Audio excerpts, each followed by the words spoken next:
morning, everybody. Good afternoon, good evening, depending on the time you are watching us. Welcome to another edition of Bramble Talks. My name is Omoyemi Adeayo, and I am a host for today's talk. And with me today here, I have a wonderful, very special guest, and she's going to tell us her name, and then we go on to what we have today. Please, you're welcome. Tell us your name. I am Adegoroye Oluwadamilola. And interesting fact about her is that she's a passionate educator and she's an exercise physiologist. I'm very sure that from my introduction, you already guessed what we are going to be talking about today. Let's quickly go on a short break. We'll be back.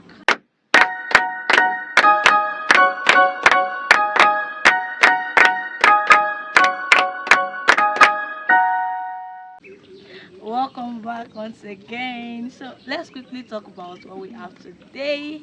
And today the topic for us is the importance of exercise for educators. And as you all know that we talk about how educators can grow on this show, and we are always looking for ways to improve our living as an educator and to also help our work as an educator, and that's the importance of this topic. So Miss Dami, quickly, so we will have to our viewers, what do you think an exercise is? So let me portray it this way, because most time when people talk about exercise, they feel it's going to gym to relax themselves or to just exercise their bodies. Is that everything about exercise? Like, what comes to people's mind? Then what do you think an exercise is? Okay, exercise itself is an organized or a planned activity Okay. towards achieving a set goal. So, every individual has their own goal of being involved in an exercise, which makes exercise different from physical activity. Oh, So, your own goal could be, okay, I love to improve on my health. Or, okay, I love to build my own stature, like I want to have a good physique. And some might be okay to prevent some sickness or disease from happening to them. So, getting involved in exercise is that you are planning that your organized activity to achieving that particular goal, which is different from why you just going out or doing your daily activity so in order to exercise your body. But exercise in itself is planning.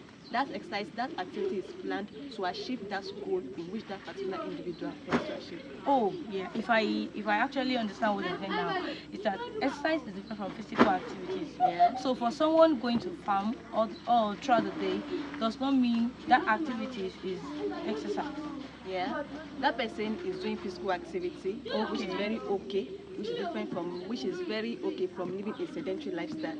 So, but exercise in itself is that you've planned it, is already organized. That okay, for example, the number of sit-ups or push-ups I want to do is 20 or 40 repetitions per day. Okay. So it's different from you going to farm. Okay, for instance, you go to farm and you plan that okay, I have to work on maybe 1 acre of land, and at the end of the day, you work on 20 or you work on 10. Okay. So it's different from the daily physical activity that we all engage in. Oh, thank you so much for that distinction they just made. So, and now bringing it back home, so this is all about educators. Do you think that exercise has a way of rejuvenating educators? Like, people just get tired of when they work throughout the day. Do you think that exercising is a way of rejuvenating educators? Do you think it can really help them? Yes, exercise help educators, not only educators, but every workers in every organization.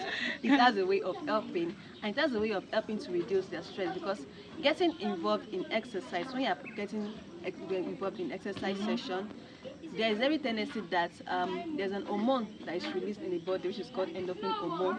Okay. Which is this hormone helps to relieve every form of stress that might be happening to that person. I know we have stress or distress, so it's not every stress that is bad. Okay. So now, when getting involved, like there's many organizations that even pay their staff or even giving a break for their staff to get involved in an exercise session, because when you get involved in exercise session, it helps to relieve every form of stress and prepare you better for the other activities of the day. because Okay. getting yourself sit down in a space and just sitting down for hours can even lead to that particular worker living a sedentary life. Because sitting down for hours without exercising any part of the body can just lead to that particular sedentary lifestyle. So exercise helps to relieve any form of stress when you are working. Wow, thank you so much for that response. Exercise also reduce stress. So, do you think that there's this trend? We're talking about education system, right? Yeah. And you see students having to sit down in the classroom for hours without without any form of exercise. It's like I wanted to ask that is sitting also part of exercise? Sitting. Yes, it's sort of exercise because how do you think that educators need to engage their learners, their students, to in exercising their body, physical activities, so that because most students have to sit from morning to night inside the classroom, and is it a good thing, or do you think that there's need for them to at least do physical activities to help the students? Do you think it's okay for children to exercise their body? Yeah. Okay. Listening to that, I don't see the very learner that would love to sit down in one place and to catch everything that is being taught from that morning to evening. Like I've not seen that. So Yeah, you true. need to get engaged in learners. There are even most times that even when you are talking to your learners, when you are teaching in class, there are most times that you have to get involved, like get them involved in like a stand up, let's jog grand, like to avoid sleeping or to make what you are teaching, make them understand it better, like getting them involved in practical sessions. So most of the times, like most school organizations, they tend to increase hours for these learners to sit down. For instance, maybe they stay in class from morning till evening. Now, because you think that because they are not really getting what they are being involved in, they are being teaching. So let's increase, let's have extra lessons. So I always think that they think that giving them extra lessons would make them improve more in their performance. Though most people have tried it, but some with ones I've observed, like it has not really worked.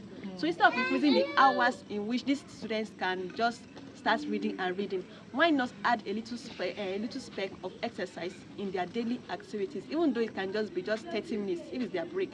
Let them just move around, because getting involved in exercise can help these students improve more in their concentration.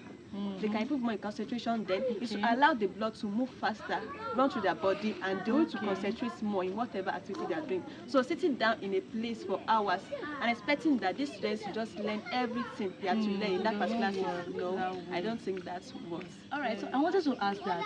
I want to ask that what time do you best recommend for educators to exercise their bodies?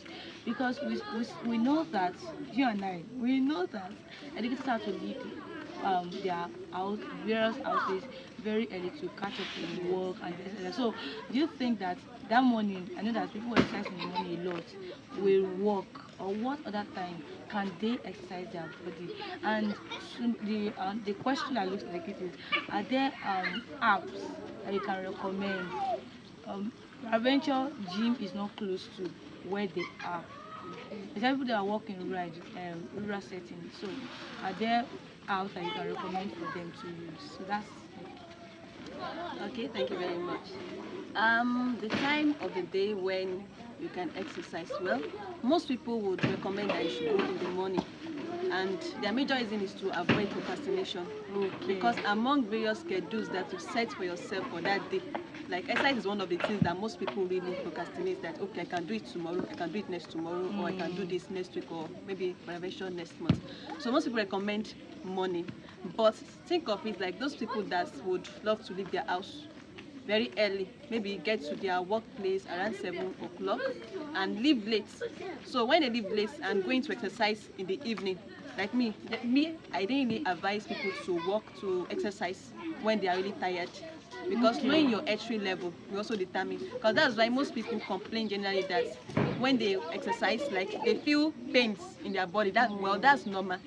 When you start exercising, you feel pains in your body, but when you are going to exercise, or when you are going to a gym, when you are feeling tired, when you are when you are already exhausted, or you are stressed out, and you are going to the gym to exercise your body, like that might not be really that effective. So for the workers that go very early and leave late, I would still recommend during the middle of the day, like in the afternoon when they have break, they can make use of that time effectively to exercise during that time. So, and also, are there apps available? Yes, there are apps available that we can make use of. When it goes to YouTube, there are various apps available. So, but what I would also recommend is that individuals have their various reasons for exercising. Yeah, there are some true. that exercise to just for healthy living, like to just have a healthy living. It's good to exercise to live a healthy lifestyle. Some exercise based on their health. Some are having some health challenges and they have to take care of it.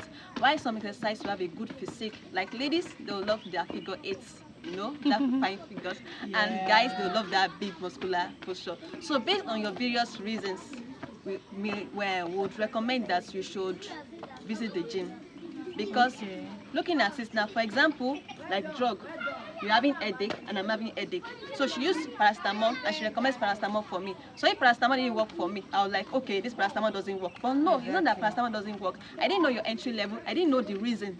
So just like exercise, let's know your entry level, then let's know what is your purpose for exercising. Try to know your purpose for exercising, then we'll now know the kind of exercise that will give to you. Because a lot of people sincerely would complain that they've been exercising for 3 months, for 6 months, but there have been no effect, they have not seen changes in their body. And I'll say why? Because most people even go to gym and they don't see any educator. Like there's no educator to even like instructor to even instruct them on this and this to do. And some will just say, okay, let me just do sit up. They want to improve on their belly, like ladies, or to have a big butt, but they are doing sit-ups at home. They didn't know the number of repetitions to do, they didn't know how intensity it should be, they did not know the frequency, they did not know the timing, and they are just doing it like that. So why doing it and you just see improvements in the other way around, and if you want to develop the lower part of the body, you are seeing improvements in the upper part of the body alone. So you might think that, oh, this doesn't really work, but certainly we really need an instructor. That's why most people go to the gym, to get an instructor, so I know the number of repetitions and number of frequency they should do in order to see that improvement. And to all employees or to all workers, I would advise that we should also take exercise very serious, because there is no employer that wants to employ someone who is not agile, who is not physically fit, who cannot think critically, who cannot concentrate. So to be able to boost our body, to boost our immune system, and to improve our concentration, to work effectively in the office, we all must exercise in order to perform effectively and to deliver effectively in our various working Wow, places. awesome. Thank you so much. It's really an enlightening session. And I'm sure that one or two things today you've learned. And this is where we are going to be drawing the curtain of today's edition of Bramble Talk. I want to appreciate you for staying, for joining, and special thanks to our exercise physiologist who has taken her time to explain to us, do justice to all the questions that we have asked today. And I hope we are going to see you next time. Maybe when she's coming next time, she's going to be teaching us how to exercise. Simple things on exercise. Alright, so I want to give appreciation to the director of Bramble Learning Network, which is Miss Odun Ayo Aliyu, and all the team members. And I want to special appreciation to our camera woman, Miss Blessing Adedoja. And to all our viewers, you are the best. Thank you for staying. And please, if you have not subscribed to this YouTube channel, I would like you to just click on the subscribe button. It doesn't take time. And follow us on all our social media platforms. www.Bramble Network, that's our website. Our social media account, Bramble Network, on LinkedIn, Facebook, Twitter, Instagram. You can follow us on all of social media to get across to us and what we do. All right, till next time, take care and stay tuned to this channel. Bye-bye. Bye.